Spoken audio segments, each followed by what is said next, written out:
It'll be all about the turnovers in the Lending Tree Bowl between Southern Miss and Rice, and Coastal Carolina's head basketball coach Cliff Ellis wins his 900th ball game. It's Locked On Sunbelt.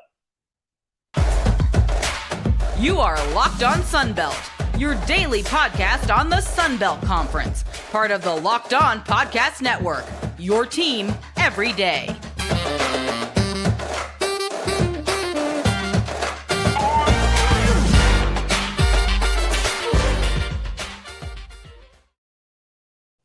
Welcome back to another edition of Locked On Sunbelt. I'm your host, Dave Schultz. I host afternoons in Mobile, Alabama, covering the South Alabama Jaguars. And before that, hosting mornings on 103.7 The Game in Lafayette, Louisiana, covering the Louisiana region Cajuns. We got a great show for you today, but first, LinkedIn Jobs helps you find the qualified candidates you want to talk to faster. Post your job for free at linkedin.com/lockedoncollege. That's linkedin.com/lockedoncollege to post your job for free. Terms and conditions apply. As I mentioned in the open, head coach, Coastal Carolina's head coach, Cliff Ellis, wins his 900th ball game. He used to coach South Alabama. We will get to that. He's one of only 3 current head coaches that have 900 victories. And so we'll get to that a little bit later on. But first, in fact, before we get to the Southern Miss ball game and Rice, that's actually coming to Mobile. Last week we told you, and it was announced, but before we told you, G.J. Kinne was introduced as the head coach for Texas State. He's still coaching Incarnate Word in the FCS playoffs. They played a quarterfinal game at Sacramento State, whose head coach is now taking over at Stanford. And Incarnate Word, well, at the press conference, G.J. Kinne said they're going to light up the scoreboard. He ain't lying. Incarnate Word in regulation beat Sacramento State 66-63. And the crazy number, it's not Sacramento State had 738 yards to Incarnate Word's 579. That's, obviously you're going to get a lot of yards when you have those many points. But somehow Incarnate Word had the ball for 21 minutes and 32 seconds and scored 66 points. At the very least, Texas State is not going to get a boring head coach and a boring style of play. Sacramento State, it should be noted, was 12-0 before this ball game. They held the ball for almost 40 minutes, 38 and change, had 49 first downs. But I guess the game came down to, they were 7 of 14 on third downs, where Incarnate Word was 12 of 17. They had 2 turnovers, Sacramento State. They also recovered an onside kick. They actually were down by 2 scores and came back to take the lead after the onside kick, but Incarnate Word rallied. Both teams combined for a robust 57 points in the fourth quarter. Excuse me.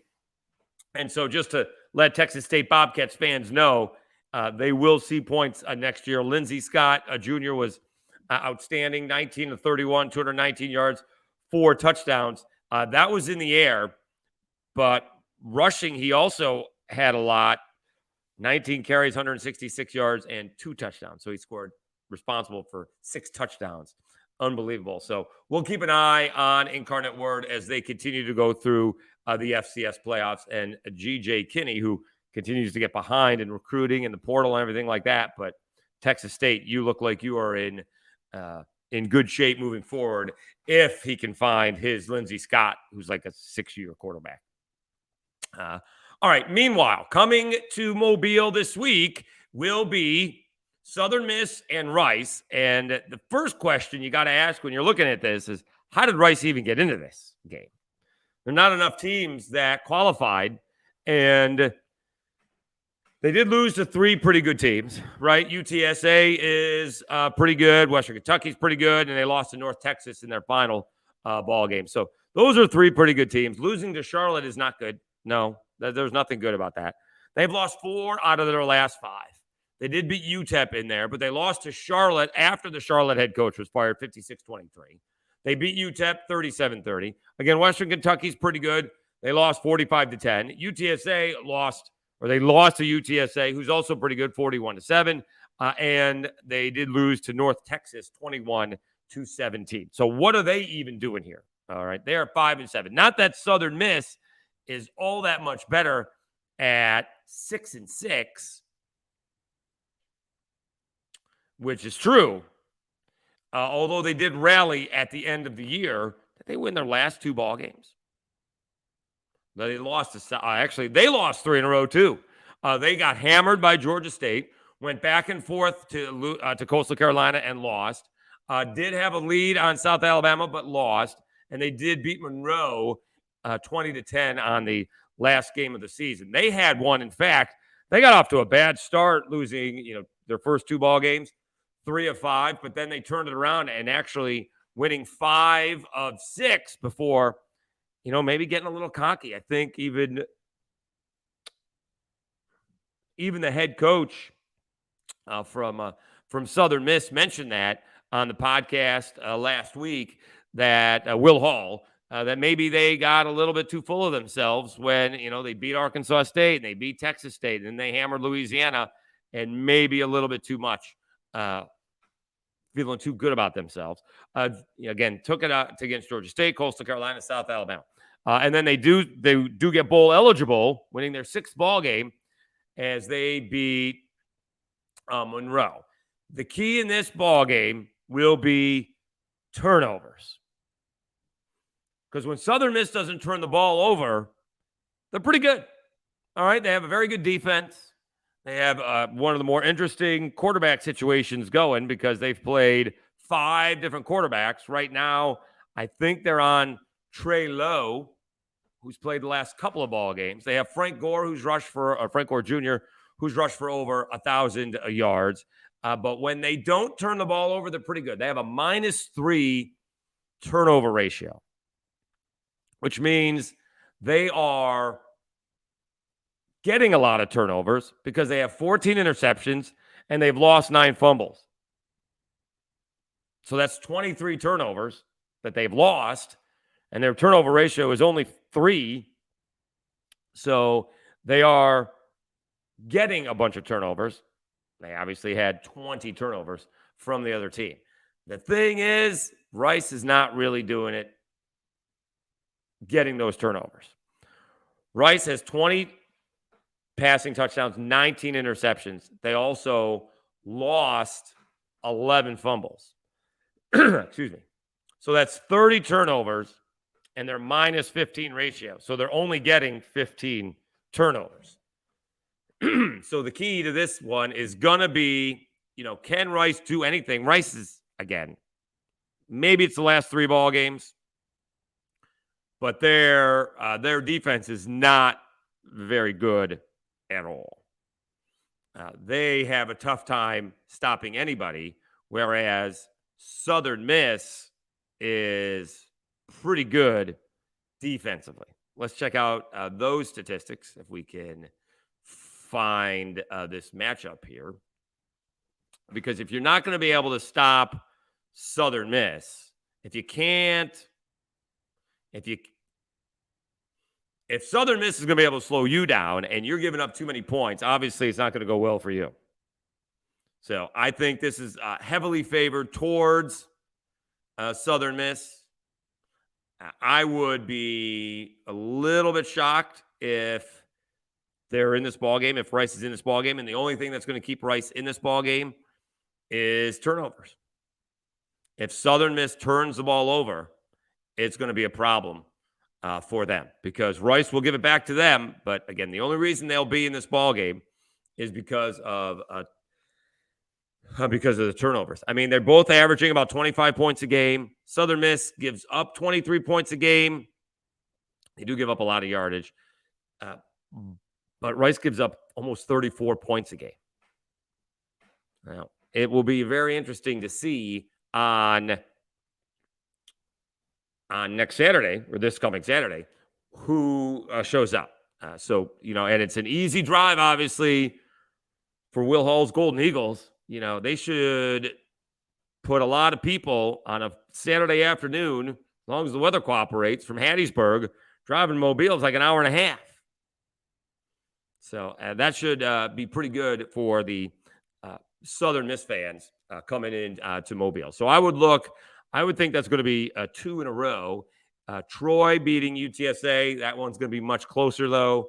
And I think Southern Miss is going to have their way with Rice. But there is a ton going on for these kids and these coaches between, getting ready for the bowl game and taking finals and doing the portal and recruiting for National Signing Day. And you kind of have to put off National Signing Day as much as you can because you got to get ready for the bowl game. You got to do the portal.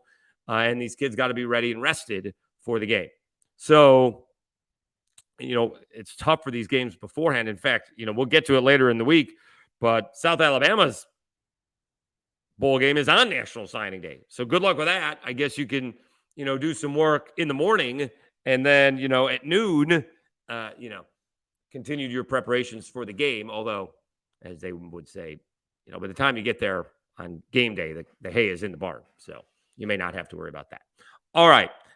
Let's come back and talk about Cliff Ellis and Coastal Carolina winning his 900th ball game.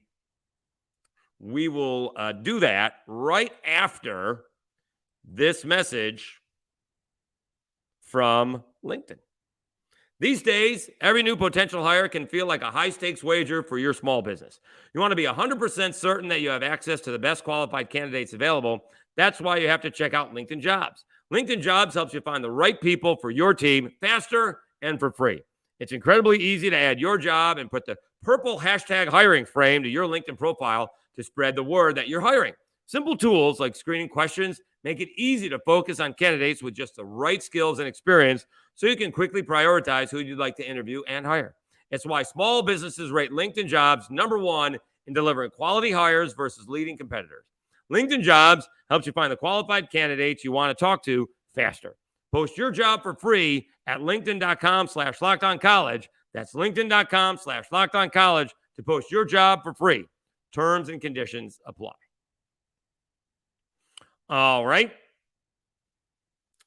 Back with more on Locked On Sunbelt. Coastal Carolina's Cliff Ellis with a 102-39 victory over Regent is now one of 3 teams that have 900 victories.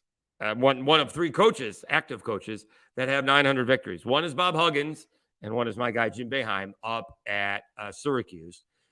For those who know, and for those who don't, Cliff Ellis is the former coach at South Alabama, and he was a treat to talk with during Sunbelt Media Days. He was a coach at South Alabama for a decade, 1975 to 1984, and it was just a different time when, him against Gene Bartow at UAB, they'd pack him in 10,000 in Birmingham, and they'd pack him in 10,000 in downtown Mobile, and he was telling me that Auburn and Alabama, not when they're playing each other maybe, but, on a regular basis would be packing in like 6,000 to 8,000. And it was a lot of fun while he was coaching South Alabama. He obviously went on to coach Clemson for a decade, and he coached at Auburn for a decade, and he keeps on coming back. Not a bad way to coach in Conway, South Carolina, right there by the beach. Sunbelt, he's got more teams that are a little bit closer with the additions of, ODU and James Madison. Marshall may not be that close to get to, but those ones are not as difficult as, say, Texas State or UTA that are UTA no longer in the league. So Cliff Ellis gets his 900th victory. And congratulations to him. They are they're not playing. They're only 5-4 so far, I think, is what I saw from Coastal Carolina.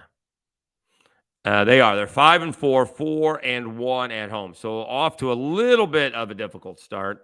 Let's see. They beat St. Mary's of Maryland, Methodist, South Carolina, Upstate. They lost by 1. They lost at Missouri. They did beat South Dakota. They lost by 2 to UNC Wilmington. Got a nice win over Winthrop. Lost by 10 to Wofford. And Regent was a blowout win. Regent, a small Christian school. That's Pat Robertson's college. So big blowout there. South Dakota is coming up on Wednesday.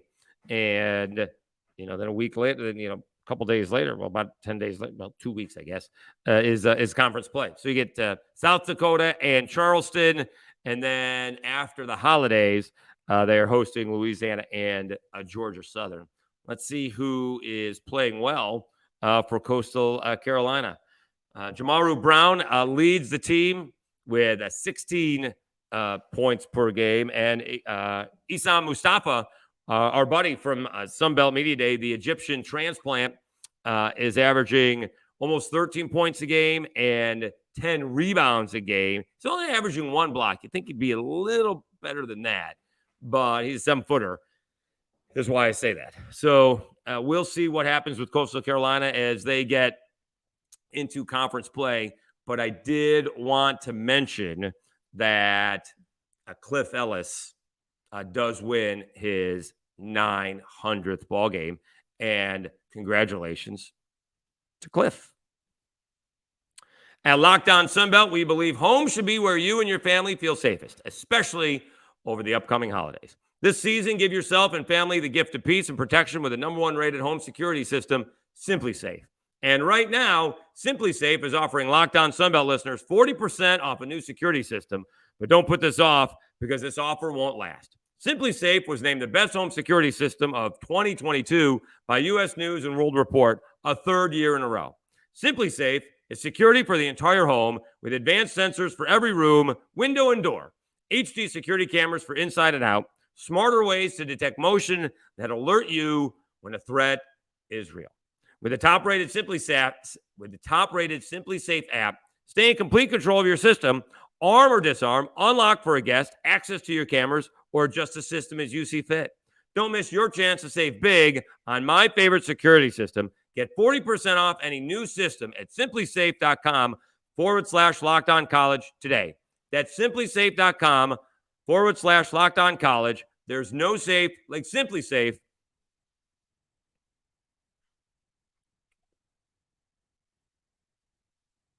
All right, let's wrap things up on a Monday. Locked On Sunbelt. We'll continue to preview the bowl games, and so I mean we got the one. Do we have? I'm not sure if we have.